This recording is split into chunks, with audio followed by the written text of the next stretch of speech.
Le bac 2024 arrive à grands pas et je sens chez certains un petit peu d'angoisse, quelques frissons qui commencent à arriver. Bon, même si le bac a perdu de sa superbe, ça reste quand même un examen qu'on prend toujours très au sérieux car il permet d'ouvrir les portes des études supérieures et pour certains des bourses. Donc vous prenez ça très au sérieux et vous avez raison. Prenez cet examen très au sérieux parce que c'est toujours un entraînement pour les partiels que vous aurez plus tard qui eux compteront vraiment. Je vais vous donner un certain nombre de conseils sur la forme et sur le fond. Je m'inscris dans cette vidéo un petit peu dans une logique platonicienne où, en fait, finalement, un certain nombre de conseils que je vais vous donner, vous les connaissez déjà. Vous avez simplement besoin de vous les faire rappeler. Je dis également, avant de commencer, que l'épreuve de maths, la matière mathématique de manière générale, c'est celle qui est un petit peu ambiguë. Parce que c'est à la fois la plus dure et celle pour laquelle il est la plus simple d'avoir une excellente note. Il y a cette espèce de paradoxe où effectivement les maths c'est assez dur à prendre en main, mais une fois qu'on a compris les petites astuces, les petites clés, il est hyper simple d'avoir une très grosse note. Je commence par les conseils sur la forme, parce qu'un petit peu comme pour le grand oral, une grande partie de la note, ça vient de la forme. Il est évident qu'il vous faut rendre une copie qui soit propre, claire, nette, précise, si possible sans rature. Ne vous précipitez pas. La meilleure façon de gagner du temps, c'est de prendre votre temps. Si vous avez beaucoup d'automatisme, vous pouvez être tenté de lire le truc, ok, je sais faire, allez super vite pour gagner du temps. N'oubliez pas que vous avez 4 heures. 4 heures, c'est très très long. Vous avez largement le temps de finir le bac. Ne faites pas comme si vous n'aviez que 2 heures. Il vaut bien mieux prendre son temps, être sûr, faire les choses de manière assurée, prendre confiance au fur et à mesure de l'épreuve, se dire ok, ça je sais faire, tranquillement. Et récitez vos gammes sur les premières questions. C'est très très rare qu'un sujet commence avec des questions qui sont hyper difficiles. Généralement, les premières questions, justement, on se chauffe. Donc, premier conseil, prenez votre temps, appliquez-vous pour rendre une copie qui soit gracieuse et agréable à lire. Votre correcteur, en 2024, sera encore un humain. Peut-être qu'en 2054, ce sera des ordinateurs qui corrigeront et donc les ratures, ils en auront que faire. Pour un humain, c'est désagréable de dire ah oui d'accord, ok, il a repris ici, etc.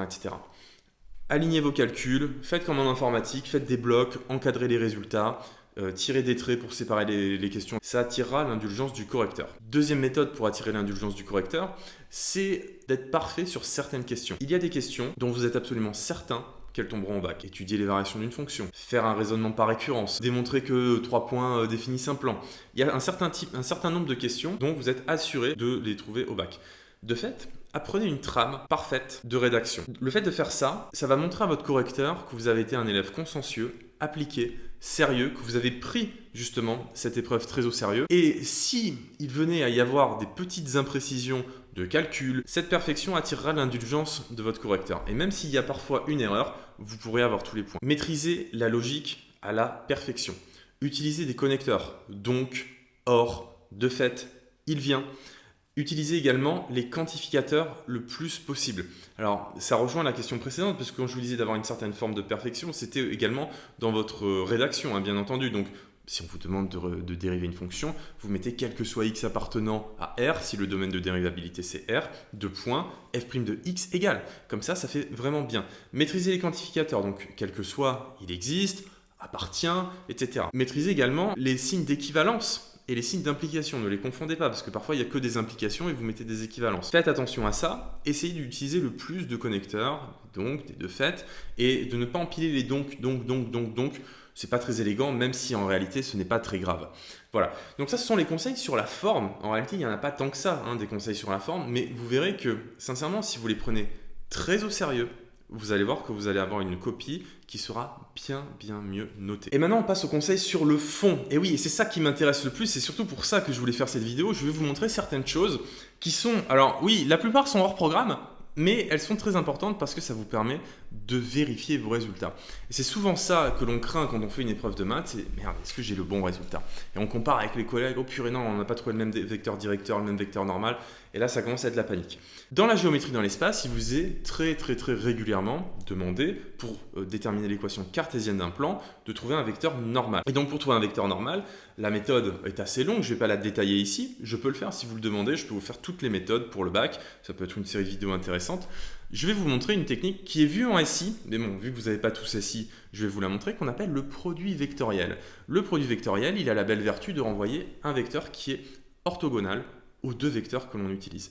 Le produit vectoriel, ça se calcule comme suit. Donc je vais prendre des vecteurs, regardez, très originaux, 1, 2, 3, 4, 5, 6. Pour s'aider du calcul vectoriel, vous barrez la première ligne, vous la réécrivez ici, et vous faites 2 fois 6 moins 3 fois 5. Vous barrez la deuxième ligne, vous la réécrivez en dessous. Vous faites 3 fois 4 moins 1 fois 6. Vous barrez la troisième ligne, vous la réécrivez pas, ça ne sert à rien. Et vous faites 1 fois 5 moins 2 fois 4. Et ça vous donne... Alors il faut faire les calculs, évidemment, je ne vais pas le faire, j'en ai rien à faire. Le produit vectoriel, ça se note avec un petit chapeau comme ça, comme avec, vous savez, le PGCD, parfois on le note comme ça. Ça vous donne un vecteur normal. Alors, il ne sera pas forcément le vecteur normal que vous aurez trouvé en détaillant la méthode qui vous est conférée par votre professeur. Par contre, il sera forcément collinaire. Donc, il existera un réel cas qui, en multipliant celui-là, donnera celui que vous avez trouvé. De fait, si vous ne trouvez pas la même chose, c'est que vous vous êtes viandé. Ça prend 2 secondes, je ne comprends pas pourquoi c'est pas au programme, je ne comprends pas pourquoi on n'a pas le droit d'utiliser des choses qui sont hors programme. C'est comme ça. On reste dans la géométrie dans l'espace et toujours pour la même question, en fait, pour trouver A, B, C, les coordonnées du vecteur normal. On ne détaille pas la méthode, vous arrivez à ce système-là. Il vous est parfois difficile, je ne sais pas pourquoi, de trouver X et Y, donc résoudre des systèmes 2-2. Alors, à mon époque, quand j'étais en 3e, c'était un impératif du programme. J'ai l'impression que ça s'est un petit peu dilué et qu'on vous fait comprendre ou croire que c'est pas si important.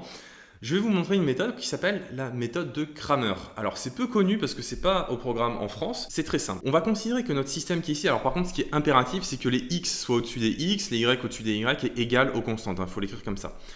On va réécrire notre bazar, mais sous forme de matrice. Alors les plus éclairés ont remarqué que le système que j'ai écrit sans réfléchir se résout immédiatement avec un pivot de Gauss, mais l'avantage de la règle de Cramer, c'est que si jamais il y a un paramètre, eh ben, ça marche tout le temps, alors que là, le pivot de Gauss, ça ne marche pas. Alors, on met 9, 6, 7. Donc ça, c'est notre première matrice. Et on va réécrire cette matrice en intervertissant la dernière colonne avec la première colonne. Et là, ce qu'on va faire pour trouver la valeur de x, tenez-vous bien, c'est génial, c'est que x, c'est le déterminant de ça divisé par le déterminant de ça. Ça donne 6 fois 6, 36, moins 7 fois moins 3, 21, donc plus 21, divisé par 2 fois 6, 12, plus 3 fois, enfin alors moins 9 fois moins 3, donc plus 27. Voilà. Donc x, dans ce cas-là, ça fait 57 sur 39. Voilà, qu'on peut simplifier, j'en ai pas envie. Alors si vous voulez la valeur de y, vous intervertissez la dernière colonne avec la deuxième colonne et vous faites exactement le même procédé. Voilà, donc ça c'est la règle de Cramer. Ça se fait en claquant des doigts, ça prend 2 secondes, c'est pratique, ça vous permet encore une fois de vérifier votre résultat. Ne substituez pas la méthode qui est attendue de vous par celle-ci parce qu'on ne vous donnera pas de points parce que nous sommes dans un drôle de pays. Mais enfin c'est comme ça prend 2 secondes, ça permet de vérifier les résultats, ça permet d'être serein. Ça régale, c'est la méthode de Cramer. On reste dans la géométrie dans l'espace, décidément c'est un chapitre que j'affectionne. On vous demande souvent de démontrer que 3 vecteurs sont coplanaires. On va essayer donc de confirmer notre résultat. Je vais écrire 3 vecteurs, donc on va prendre le vecteur U, 1, 2, 3, le vecteur V, attention, 4, 5, 6, et le vecteur W, vous avez compris, 7, 9. Et en fait, ce qu'on va faire, c'est ce qu'on appelle le produit mixte. Alors, le produit mixte, ça se note. Et en fait, c'est ni plus ni moins que le produit vectoriel entre U et V, que je vous ai montré tout à l'heure, le produit vectoriel, et on fait scalaire W. Si ce truc-là est égal, si c'est égal à 0, alors ils sont coplanaires. Sinon, ils ne sont pas coplanaires. Encore une fois, ça prend 2 secondes, ça permet de vérifier votre résultat. Si vous avez trouvé qu'ils ne sont pas coplanaires et que vous trouvez un produit mixte qui fait 0, eh ben vous savez que vous êtes viandé. Et donc ce produit mixte, c'est ni plus ni moins que le déterminant. C'est ce que vous avez vu quand vous étiez en seconde, le déterminant de 2 vecteurs de 2 vecteurs du plan qui est très simple à calculer. Quand on est sur des vecteurs de l'espace, on utilise le produit mixte. Alors il y a une autre méthode, bien entendu, pour calculer le déterminant. Le déterminant, pour que vous compreniez de quoi on parle, entre 2 vecteurs, si on va prendre les vecteurs du plan pour que ce soit plus simple. Si je prends un vecteur U qui est comme ça et un vecteur V qui est comme ça, le déterminant, c'est un nombre qui, en fait, vous donne l'aire parallélogramme qui est engendré par ces 2 vecteurs. Donc vous comprenez bien que si le déterminant fait 0, ça veut nécessairement dire que les vecteurs sont collinaires. Donc ça, c'est pour le plan. Et dans l'espace, ça vous donne le volume, en fait, du bazar qui est engendré par les 3 vecteurs. Et donc, si le volume fait 0, c'est qu'ils sont coplanaire. On passe au chapitre de l'analyse, donc de la dérivation. Admettons que vous ayez une limite un petit peu tendancieuse à calculer, un quotient qui vaut 0 sur 0 ou l'infini sur l'infini. Il y a une règle qui est connue, mais pas de tous, qui s'appelle la règle de l'hôpital, qui est fort pratique. Quand vous êtes de la forme 0 sur 0, comme c'est ici, parce que je vous donne la limite quand x tend vers 0, de ça sur ça. Quand x tend vers 0, ça fait ln de 1 qui fait 0 sur 0. Et bien en fait, on sait que cette limite, elle est égale à g' de 0 sur f' de 0. Et ça, c'est redoutable comme astuce, c'est super bien.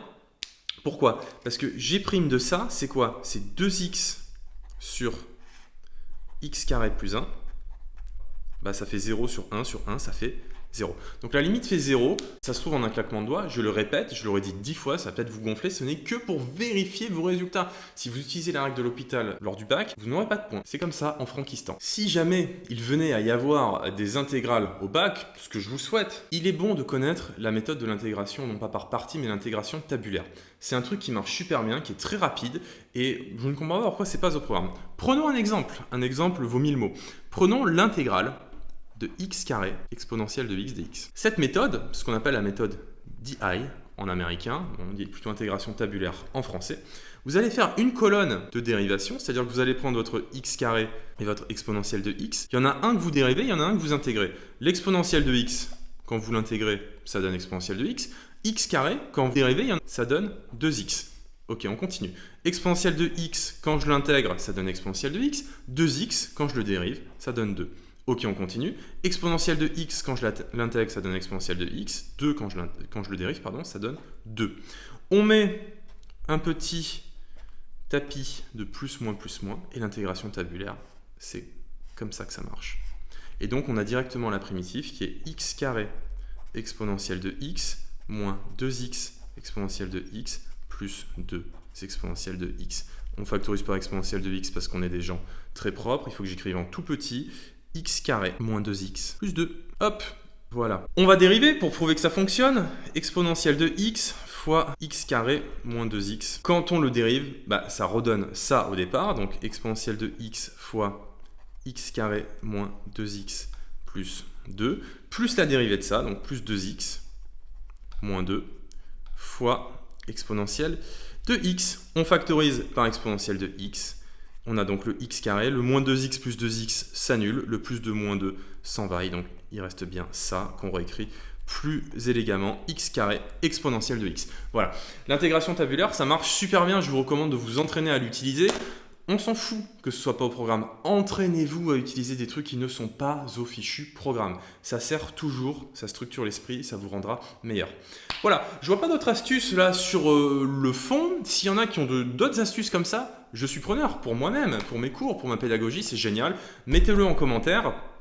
Ne commencez pas pareil par contre de transformer de la place pour faire des... Ça n'a aucun rapport, ça c'est vraiment des trucs qu'on voit dans le supérieur. Mais des petits trucs comme ça, des petits trucs sympas qu'on peut utiliser pour le bac. Un dernier conseil évidemment, d'ordre général, entraînez-vous maintenant, il est l'heure maintenant de faire des annales. Vous prenez des annales, vous les faites, vous surlignez ce que vous ne savez pas faire. Vous dites, ok, ça je sais pas faire, ça j'ai pas compris. Vous notez tout ce que vous ne savez pas faire, vous prenez 10 annales et vous notez toutes les questions que vous savez pas faire. Et vous notez également, vous surlignez toutes les questions que vous savez faire. Et sans faire le sujet, juste vous faites ça et vous regardez la proportion de couleurs, évidemment. Vous regardez la proportion de ce que vous savez faire, de ce que vous ne savez pas faire. Et vous allez accorder un certain temps à comprendre et à acquérir les compétences nécessaires à savoir faire ce que vous ne savez pas faire. Vous allez remarquer, si vous prenez les annales des 10 dernières années, que les sujets sont très stéréotypés. D'ailleurs, j'avais fait une vidéo donc, sur le bac de 1980, en farfouillant un petit peu dans d'autres annales de ces années-là. Les sujets étaient aussi stéréotypés en réalité. Donc on peut dire oui, le bac était plus dur parce qu'il était plus exigeant, les questions étaient plus techniques, mais il n'y avait pas non plus de grandes surprises. Il y avait des questions de cours au départ, donc déjà il y avait 5 points sur des questions de cours. Sur le bac des années 50, c'était tout le temps les mêmes questions de cours qui revenaient, donc il suffisait d'apprendre certaines choses et on avait des points gratuits. Il n'y a pas de meilleur moyen de progresser en mathématiques qu'en faisant des mathématiques. Et oui, c'est pas un scoop, donc faites des exos, faites des exos, faites des exos. J'arrête de radoter et je vous dis à la prochaine.